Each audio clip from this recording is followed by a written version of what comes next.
Hello student, नमस्कार। Sigma class में आपका स्वागत है। मैं सुदीप सिंह। आज बात करने वाले हैं हम रासायनिक संयोग के नियम के बारे में।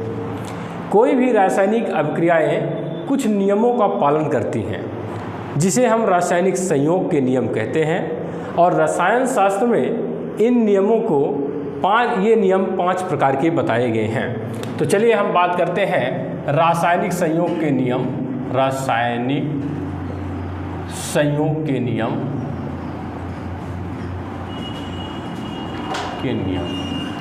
ये नियम 5 प्रकार के नियम हैं।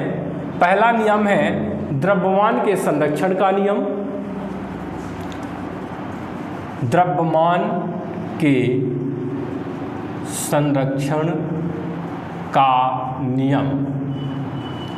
नंबर दूसरा है स्थिर अनुपात का नियम। स्थिर अनुपात का नियम। नंबर तीसरा है गुणित अनुपात का नियम। गुणित अनुपात का नियम। नंबर 4 है गे-लुसैक का नियम।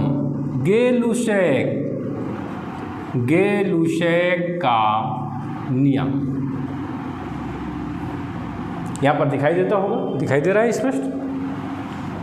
नंबर 5वां है आवोगाद्रो का नियम।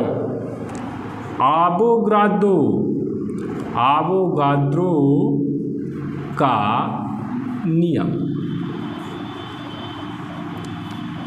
ये 5 प्रकार के ऐसे नियम हैं जो रासायनिक संयोग के नियम कहलाते हैं।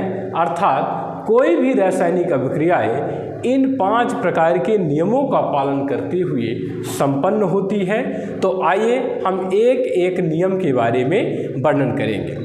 तो चलिए हम इसको मिटा देते हैं। अब हम बात कर रहे हैं फर्स्ट नियम की, द्रव्यमान के संरक्षण का नियम, law of conservation. Law of conservation में हम बात करते हैं, सर्वप्रथम एक रूसी वैज्ञानिक थे लोमोनोसोव। उन्होंने सन 1756 में इस नियम का प्रतिपादन किया। 1756 में। और वैज्ञानिक कौन थे? लोमोनोसोव। और ये वैज्ञानिक कहाँ के थे? ये वैज्ञानिक थे रूस के। बाद में लेडोल्ट और लेवोजिए नामक 2 वैज्ञानिकों ने अपने प्रयोग से द्रव्यमान के संरक्षण के नियम की पुष्टि कर दिया। आइए हम लोग पढ़े थे पिछली कक्षाओं में ऊर्जा संरक्षण के नियम के बारे में। ऊर्जा संरक्षण के नियम के बारे में हम लोग ये पढ़े थे कि ऊर्जा ना तो उत्पन्न की जा सकती है और ना ही नष्ट की जा सकती है, बल्कि उसको एक रूप से दूसरे रूप में परिवर्तित कर सकते हैं। जैसे हम यांत्रिक ऊर्जा को गतिज ऊर्जा में, गतिज ऊर्जा को यांत्रिक ऊर्जा में। आपने विद्युत मोटर और डायनमो के बारे में तो पढ़ा ही होगा, क्लास 10th में था। तो हम द्रव्यमान के संरक्षण के नियम के बारे में, तो 1756 में लोमोनोसोव ने द्रव्यमान संरक्षण का नियम दिया। इस नियम के अनुसार उन्होंने बताया कि किसी भी रासायनिक अभिक्रिया में भाग लेने वाले पदार्थों के मात्राओं का योग रासायनिक अभिक्रिया के बाद बने पदार्थों के मात्राओं के योग के बराबर होता है। चलिए हम थोड़ा सा इसको उदाहरण के रूप में समझते हैं। मान लीजिए कि कोई भी रासायनिक अभिक्रिया है और उसमें कुछ क्रियाकारक है। मान लीजिए कोई A पदार्थ है, उसमें मिलने वाला दूसरा पदार्थ B है। दोनों पदार्थ आपस में मिलते हैं, संयोग करते हैं और तीसरे पदार्थ C या D का निर्माण कर देते हैं। तो इस प्रयोग में उन्होंने पदार्थ A की मात्रा और पदार्थ B के मात्रा का योग किया।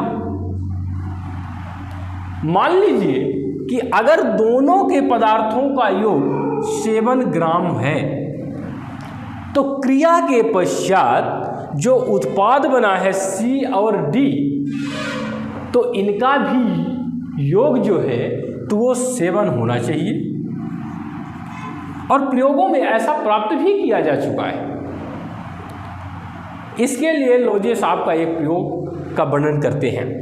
यहाँ पर उन्होंने क्या किया कि एक कोनिकल फ्लास्क लिया, कांच का एक कोनिकल फ्लास्क लिया, ये ऐसे गोल पेटी वाला एक कोनिकल फ्लास्क लिया, ये उसकी गर्दन है,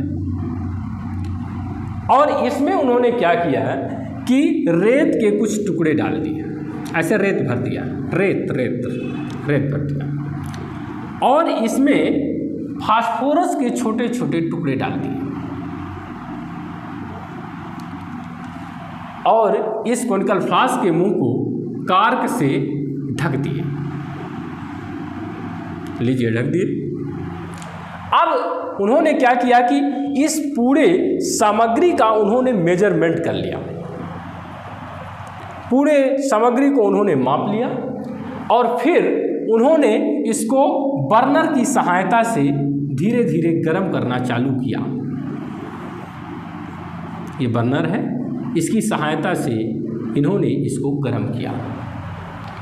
जो फास्फोरस था वो एनर्जी पाके फास्फोरस पेंटो ऑक्साइड में परिवर्तित हो गया और धुएं के रूप में पूरे फ्लास्क में वितरित हो गया। और जब ये फास्फोरस पेंटो ऑक्साइड का धुआं पूरे कोनिकल फ्लास्क में वितरित हो गया तो उन्होंने इसको फिर से ठंडा किया, और ठंडा करने के बाद इसका मेजर किया, और उन्होंने पाया कि जब फास्फोरस में एनर्जी नहीं दी गई थी तब उसका जो द्रव्यमान था वही एनर्जी देने के बाद जो फास्फोरस पेंटो ऑक्साइड बना तो उसी का जो वजन था, पेंटा ऑक्साइड का जो वजन था वो फास्फोरस के वजन के बराबर था।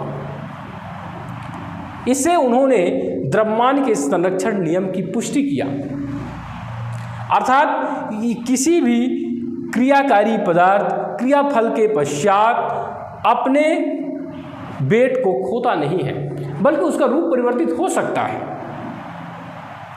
इसके लिए दूसरा प्रयोग लेडोल्ट ने किया। बिल्कुल एक सरल सा प्रयोग लेडोल्ट का भी था। लेडोल्ट ने अपने प्रयोग में कांच की एच आकार की ट्यूब लिया और उन दो ट्यूबों को आपस में एक कांच की नलिका से संयुक्त करवा दिया। ये बीच में कांच की नलिका को संयुक्त कर दी। एक में उन्होंने KCl रखा और दूसरे में AgNO3 रखा। अब दोनों के वजन को उन्होंने क्या कर लिया, माप लिया, दोनों का मेजरमेंट कर लिया और एक संयुक्त वजन को काउंट कर लिया, अर्थात KCl प्लस AgNO3 इन दोनों के वजन को उन्होंने काउंट कर लिया और नली को अब उन्होंने चारों तरफ से हिलाना चालू किया, इधर उधर चालू किया।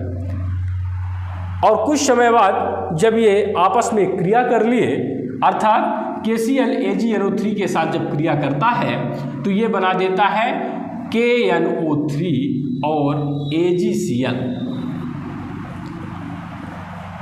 इसके बनने के पश्चात उन्होंने इसको फिर से मेजर किया और उन्होंने प्राप्त किया कि जितना वेट क्रिया के पहले था उतना ही वेट क्रिया के बाद है, अर्थात उन्होंने द्रव्यमान संरक्षण के नियम की पुष्टि की है। अब हम आइए बात करते हैं दूसरे नियम की ओर चलते हैं। दूसरा नियम है स्थिर अनुपात का नियम। दूसरे नियम में अगर हम बात करें तो दूसरा है स्थिर अनुपात का नियम। सब लुई प्राउश नामक वैज्ञानिक थे। सन 1799 में देखा कि कोई भी पदार्थ चाहे वह किसी भी स्रोत से प्राप्त किया गया हो, उनके जो पदार्थ हैं वो आपस में एक निश्चित संगठन रखते हैं। तो उनके इस थ्योरेटिकल आधार ने जो स्थिर अनुपात के नियम की पुष्टि किया उसमें उन्होंने बताया प्रत्येक रासायनिक यौगिक में उसके आण्विक तत्व भारानुसार एक निश्चित अनुपात में पाए जाते हैं, चाहे वह यौगिक किसी भी विधि से प्राप्त किया गया हो। यह स्थिर अनुपात नियम की संकल्पना थी। अर्थात अगर हम उदाहरण के रूप में पानी की बात करें, चलिए हम सबसे सरल उदाहरण पानी की बात करते हैं। स्थिर अनुपात का नियम यह दूसरा नियम है, रासायनिक संयोग के नियम का यह दूसरा नियम है, स्थिर अनुपात का नियम। सन 1799 में जोसेफ लुई प्राउस्ट ने स्थिर अनुपात के नियम की संकल्पना प्रस्तुत किया और उन्होंने बताया कि प्रत्येक रासायनिक यौगिक में जो उसके आवेवी तत्व होते हैं भारानुसार एक निश्चित अनुपात में पाए जाते हैं, चाहे वह यौगिक किसी भी स्रोत से प्राप्त किया गया हो। चलिए हम इसको उदाहरण से समझते हैं। इसके लिए सबसे अच्छा उदाहरण है पानी। पानी को हम H2O कहते हैं, H2O। अब पानी चाहे किसी भी स्रोत से प्राप्त किया गया हो, चाहे वह झरनों से प्राप्त किया गया हो, चाहे वह प्रयोगशाला से प्राप्त किया गया हो, चाहे वह नदी से प्राप्त किया गया हो, चाहे वह वर्षा से प्राप्त किया गया हो, पानी को हम किसी भी स्रोत से प्राप्त करें, उनमें जो रासायनिक जो संयोजन होता है उसमें पानी के बनने के लिए हाइड्रोजन के 2 परमाणु और ऑक्सीजन के 1 परमाणु जब आपस में संयोग करते हैं तब पानी का निर्माण होता है।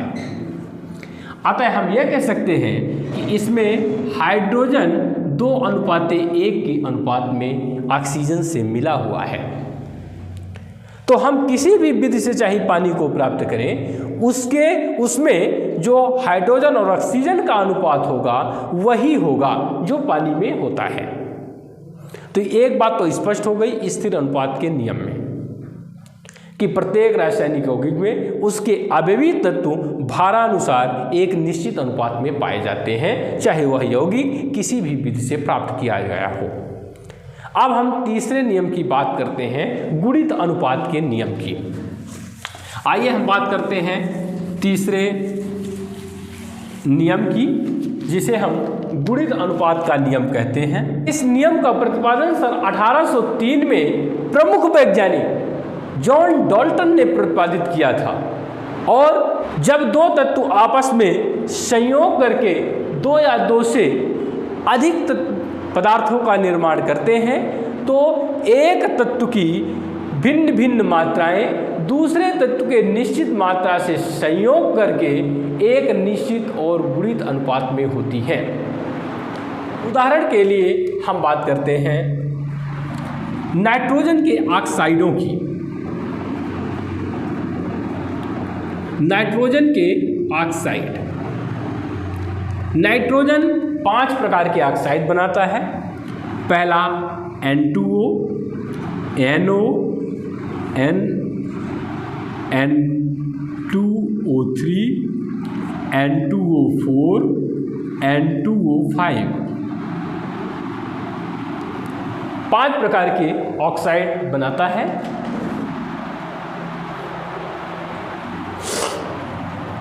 अब यहाँ पे अगर हम इन तत्वों के परमाणु भारों की कल्पना करें तो हम यहाँ देखते हैं कि नाइट्रोजन का जो परमाणु भार होता है वो 14 होता है। चूँकि नाइट्रोजन 2 बार प्रयोग किया गया है इसीलिए यहाँ पे हम मल्टीप्लाई 2 से करेंगे। और ऑक्सीजन का कितना होता है? ऑक्सीजन का 16 होता है। इसको हम यहाँ पर लिख देंगे 16। दूसरे नंबर में हम देखते हैं कि ये 14 है और ये हम 16 ही करेंगे क्योंकि यहाँ पर ऑक्सीजन एक बार ही आया है, ऑक्सीजन का एक ही परमाणु है। यहाँ पर हम फिर से 14 × 2 करते हैं और हम यहाँ पाते हैं कि ये 16 × 3 है। फिर हम चौथे नंबर में ये देखते हैं कि यहाँ पे 14 × 2 और यहाँ पे ऑक्सीजन में 16 × 4। लास्ट वाले में हम ये देखते हैं कि 14 × 2 और ऑक्सीजन में 16 × 5, क्योंकि यहाँ पे ऑक्सीजन के 5 परमाणु हैं, इसीलिए ऑक्सीजन के एक परमाणु का द्रव्यमान 16 होता है। हमने 5 से इसको मल्टीप्लाई कर दिया। आगे चलते हैं तो हम इनको एक सरल फॉर्म में लिखते हैं। तो ये 28 हो गया, 28/16। यहाँ पे 14 हो गया, 14/16। यहाँ पे 28 यहाँ पे हमने किया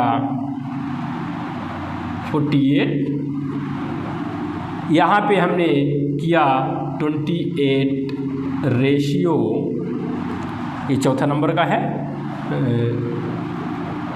64, और यहाँ पर हमने किया 28/80।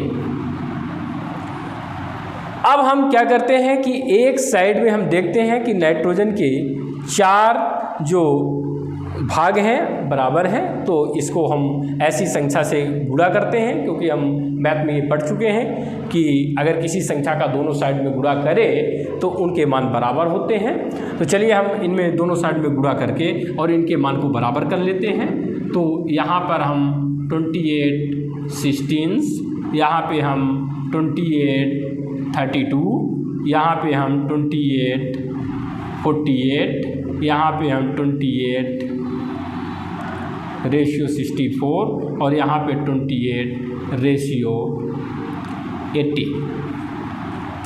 अब स्थिर अनुपात के गुणित अनुपात के नियम के अनुसार आप यहाँ देखिए कि जो एक तत्व की जो समान मात्राएं हैं वो इधर हैं और दूसरे तत्व की ये जो भिन्न भिन्न मात्राएं हैं वो इधर हैं। तो गुणित अनुपात में ये कहा गया था कि एक तत्व की भिन्न भिन्न मात्राएं जब दूसरे तत्व के निश्चित मात्रा से संयोग करती हैं तो वह एक सरल और गुणित अनुपात में होती हैं। तो यहाँ पर आप देखिए कि एक साइड में ये सारी संख्याएं बराबर हैं, दूसरी संख्याओं में ये 16 का मल्टीप्लाई है, जैसे 16, 32, 48, 64, 80, ये 16 का मल्टीप्लाई है। तो ये तीसरे नंबर के जो नियम है गुणित अनुपात के नियम, इसकी पुष्टि हुई। अब चौथे नंबर के नियम है गे-लुशैक का नियम। तो आइए हम देखते हैं गे-लुशैक के नियम। तो बने रहिए हमारे साथ, आपको मैं बताने वाला हूँ गे-लुशैक का नियम। गे-लुशैक का नियम बहुत ही सरल और गैसों के लिए प्रयोग में होने वाला नियम है। गे-लुशैक नियम का प्रतिपादन सन 1808 में गे-लुशैक साहब ने ही किया था। चलिए हम लिख देते हैं, चौथा नियम है गे-लुशैक का नियम।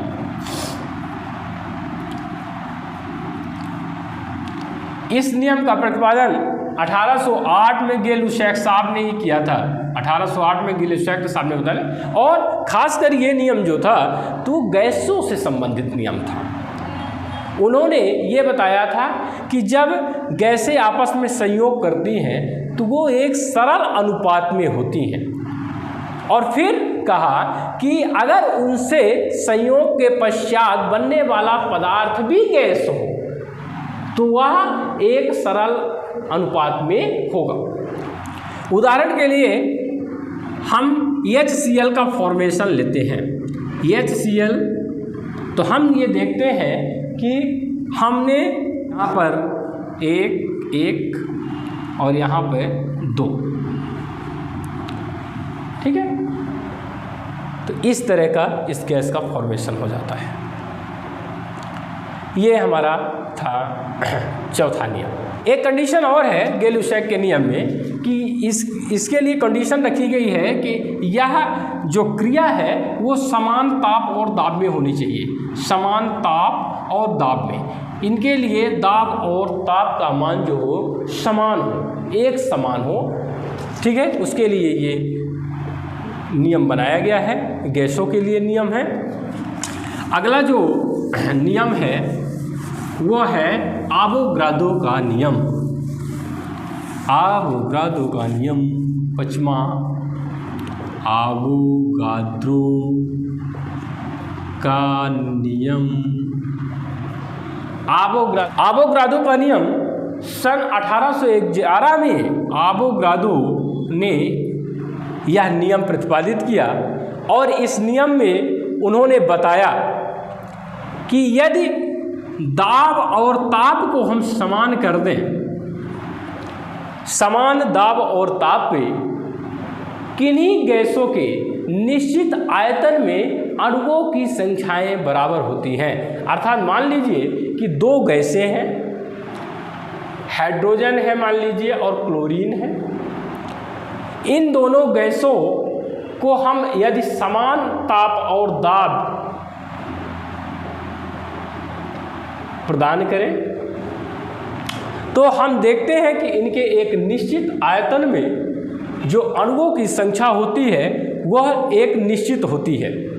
कैसी होती है? निश्चित होती है। अणुओं की संख्या कैसी होती है? निश्चित होती है। तो यहाँ पर रासायनिक संयोग के नियम के पांचों नियम पूरे हो गए हैं। पहला द्रव्यमान के संरक्षण का नियम, दूसरा स्थिर अनुपात का नियम, तीसरा है गुणित अनुपात का नियम, चौथा है गै-लुसैक का नियम और पांचवा है आपका आवोगाद्रो का नियम। Thank you so much. जय हिंद।